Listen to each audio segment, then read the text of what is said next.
मुंबई में एक सोसाइटी बन रही है सुकून एम्पायर, और एक उत्तर प्रदेश में अब्दुल्ला रेजिडेंसी करके।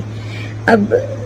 क्या खास बात है? खास बात यह है कि ये रेजिडेंसीज, ये हाउसिंग सोसाइटी सिर्फ मुस्लिम्स के लिए बन रही हैं, जहां पर आज के समय में मुस्लिम मोहल्ले, मुस्लिम गलियां, जहां पे मुस्लिम संख्या ज्यादा में है, वहां पर अनसेफ फील करते हैं लोग, वहां से कोई गुजरना पसंद नहीं करता, बहुत ही ज्यादा क्राइम होते हैं। तो ऐसे में ऐसी सोसाइटीज बनना जहां सिर्फ एक धर्म के लोग रह सकते हैं,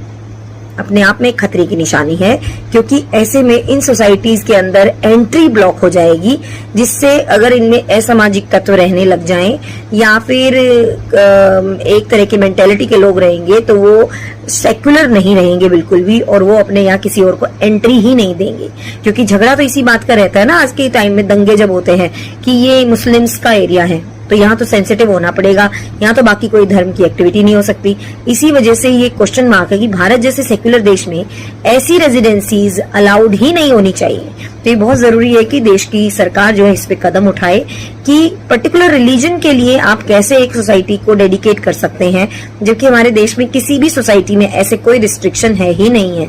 और बट यहाँ पर एश्योरेंस क्या दिया जा रहा है कि हमारे जो है कानून चलेंगे, फिर तो एक तरह से देश का संविधान तो ताक पे रख दिया जाएगा, कानून व्यवस्था भी चरमरा जाएगी, क्योंकि यहाँ तो एंट्री एग्जिट कंट्रोल हो जाएगी ना भाई। और अगर ऐसी सोसाइटी में कहीं कोई क्राइम होगा,